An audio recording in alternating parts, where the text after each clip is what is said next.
Wow, I got invited to do something kind of unusual, a little bit fun, and certainly informative.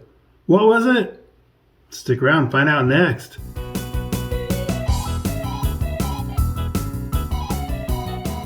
Hey, this week I was invited to go on a local podcast with a local media legend, and of course I jumped at the chance. And we had a great conversation about real estate, the market, what's going on, and he threw out some good questions that maybe I hadn't even thought of before. Maybe you haven't thought of before. So go ahead and check it out. But before we get to that, I want to remind you that if you're thinking that Idaho might be the place for you or the Treasure Valley, and you're not sure and you want some more information, please give us a call, text, email, whatever it takes. We've all been through that relocation journey. We know what the ups and downs, and we know the frustrations and the thrills, and we're glad to share that with you. So if you like this video too, please go ahead and share, like, and subscribe. That helps so incredibly much. And now let's get right to it. From Max Allen Media, Conversations.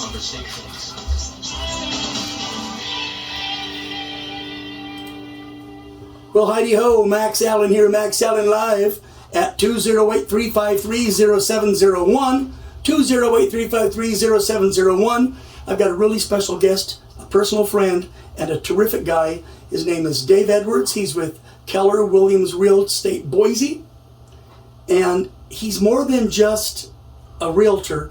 He's a relocation specialist, and he and I have been talking about what is affecting the values of our real estate here and what sort of a future we see. Dave, welcome aboard. Max, how you doing? Thanks you so much for having me over here. I've got you here, buddy. That's what counts.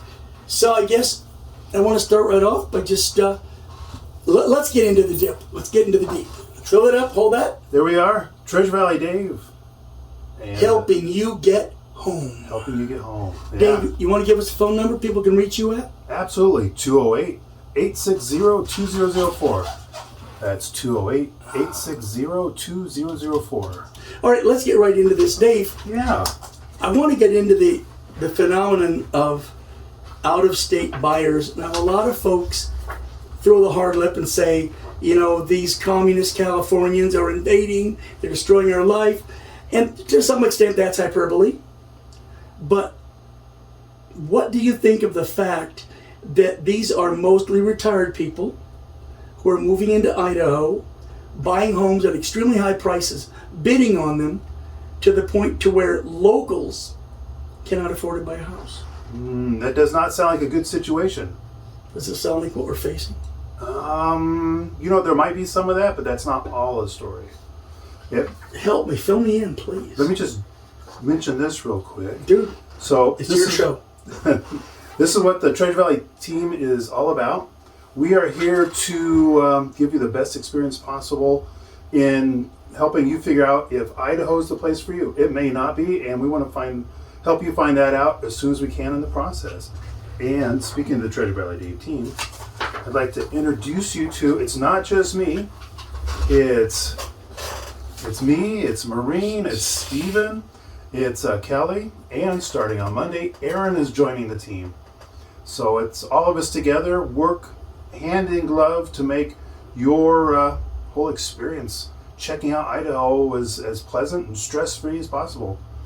And speaking of stress-free, Max, here we are. This is our customer appreciation picnic, and we're having a blast, and our clients had come out and just shared in the fun.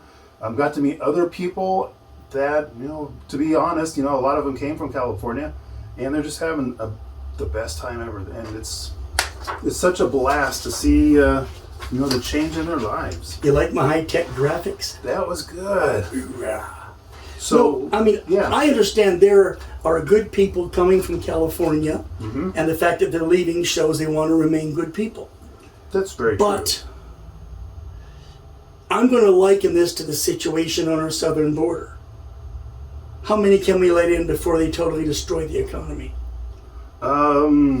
Seriously. Yeah. When you come in you're 65, you and your wife sell your house for $2.5 million. Right. Move here, buy a nice house for $750,000. You put your other $750,000, $2 million in the bank, and you drive a new Beamer, help with your grandkids in college, you're not really contributing to this economy. You're spending money, but that's not a contribution to the economy. And you live out your years here, and more, maybe I'm wrong, stop me, come over as liberal. They come over with this they come over here to reestablish the very world that they're leaving behind them. I'm going to say for the most part, especially for the people I help, that's just not the case. In fact, you might remember that Tommy Luna said after the last election that, and he's the chairman of the state Republican Party, that the Californians coming to Idaho has made Idaho more conservative than it was before they got here. And that's the exact same thing that I'm seeing as well. And, I've noticed in this election season for our off-year election, there's a lot of, Californians that I've helped move up here that are getting involved with the local politics. They're joining groups. They're inviting all the different candidates to come out and speak with them so that these people get to know them. You may have seen this guy. He's got millions and millions of views, and he's coming out with his videos, and he's saying that the economy is going to crash, and it's going to start in Boise. He said that 11 months ago, and I just did a video on it yesterday where everything that he predicted did not come to pass. Well, you always have, I call them modern day Nostradamuses. Sure. And they're predicting everything from, just my opinion, the Great Reset, right? Glenn Beck, the Great Reset, what a bunch of garbage. I've heard that, yeah. No Great Reset. He's selling survival kits. And books. And books. And so the same guy, he had streamed his show yesterday, and again he's saying that the entire economy is going to collapse, and it's going to start. One of the places it's going to start is right here in Boise because our inventory is up. Well, in Ada County, 61.5% since last year. But that's such a misnomer. Okay, so it's misleading. Absolutely. Because the actual fact is, if our inventory is so high, why are people bidding on new houses? You list a house for, I saw one recently, listed for $285,000. It was a small place. The bidding drove it to $380,000, which is what it closed at. Good God! I mean, I can remember, you can remember, we'd list a house, let's say for $250,000, nice house. And the buyers would say, let me make you an offer. And you'd have to come down a little bit to sell that house in less than 3 months. Now, they can close in as little as 10 days, and you've got people saying, look, I don't need a pre-approval letter, I've got a bank balance. There you go. It's a different world that we live in now for a house. I don't want to put you on the spot. Okay. You're a good friend. Do you see any way in the world that this expanding, ballooning housing market can continue? Do you think that the young people can make enough to absorb it for even 5 more years? There's obviously going to be challenges all the way around, but there's a lot of opportunities there too. The average real estate in Treasure Valley, currently at a little over $500,000, Right. is going to be over $1 million in a year. They're saying 12 to 18 months, the average home will sell for $1 million. Our wages have gone up 15, 16%. Housing's gone up 400, 500%. There's a growing gap between earnings and spending. And a lot of that's hidden under the fact that a lot of capital gain is coming in from the sale of real estate on the left coast. Well, let's look at some numbers. Please do. All right. So here's a little market summary that I put out every single month. And if you'd like one of those, you're more than welcome to give me a call. But that's all, the numbers you're seeing there in those middle graphs, that's all the way from 2006 up to February. And I'm your official card holder. nice, my little Vanna White. So, Can I turn a letter for you? Would you like that, Dave? So here is Ada County, and we've got how prices is the blue line, and you can see that it's kind of leveled off lately. And we also see the gold line down there is inventory. And so when we see people are saying that inventory is like through the roof right now, we have too much inventory.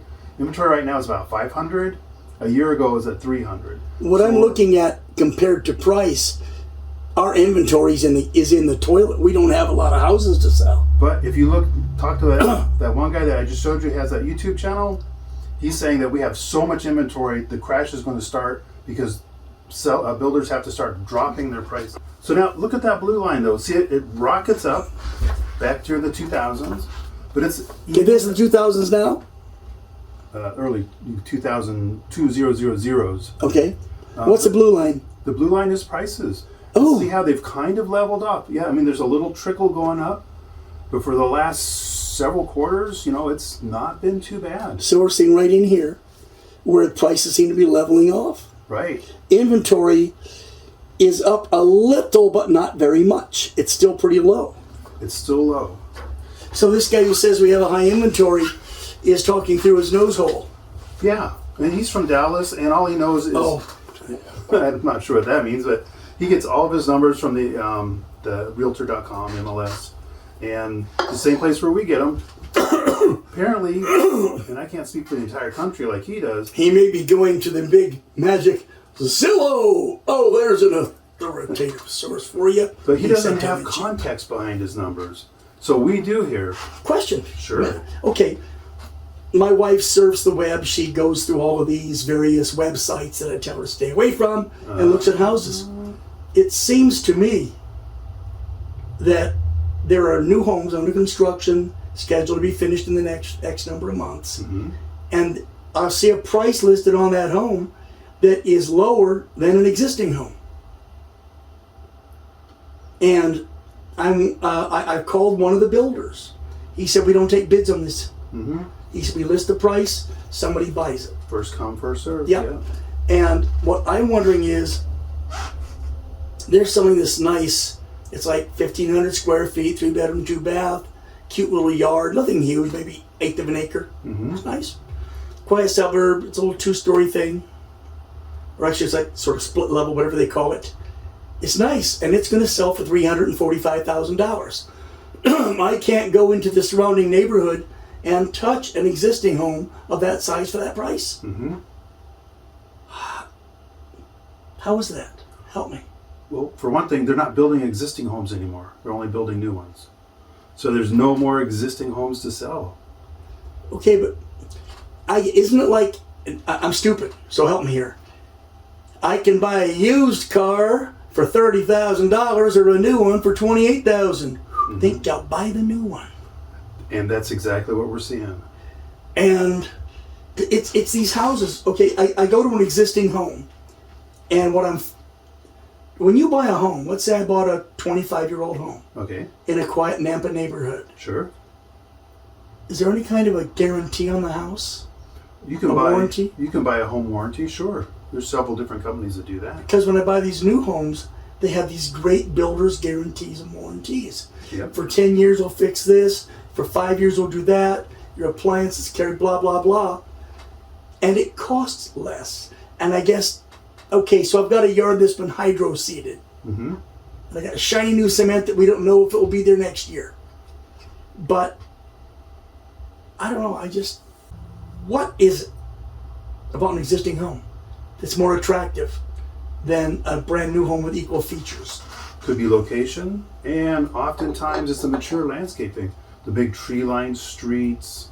It could also be, if you have an existing neighborhood, you know what, or you can get a good idea of what the neighborhood is like, meaning if you have children and you want other children in the neighborhood, or maybe you're retired and you want a nice quiet neighborhood with other retirees, you drive through there and everybody's got a big fifth wheel camper or a diesel pusher, they're probably retirees. So you get to know a neighborhood before you move in. A new neighborhood and you're the first one there, you have no idea. No, I hadn't thought of that. So you're buying a brand new home. To some extent, you're buying hood or neighborhood pig in a poke. You can scout out my neighborhood here. Say, okay, average age is 70. Half of them are just treading water till they die. It's quiet, wide streets, empty. If that's what you want, that's what you know you got. Mm-hmm. Or you can go a few blocks up the road. Nice $2 million homes, manicured, closed area. Kids go to rich private schools. You're right. I never thought about it. You pick your neighborhood more than you pick your house. Right? Wow, I see we're almost to the top of the hour.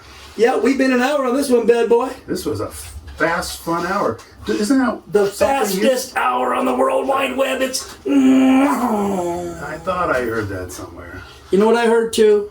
Hang on. Because we have just done so extremely well. Where's the. I'll just do that. That's a good shot. That's nice. I hope to have you on again very soon. Well, thanks for having me, Max. It's been certainly my pleasure. I appreciate you having me out here. And I miss having lunch with you and just hanging out with you. We're going to have to do that again. Ladies and gentlemen, we're about to sign this thing off. Don't nobody move till the music is played. Wait for it. Wait for it. Wow, that was a fun interview, wasn't it? I had a blast. I hope you guys enjoyed it. And remember, if you're thinking that Idaho might be the place, give us a call, text, email, whatever it takes, and I'll be glad to help you out with that. Please go ahead and share, like, and subscribe. That helps out incredibly. So until next time, as always, this is Treasure Valley Dave, looking forward to helping you get home.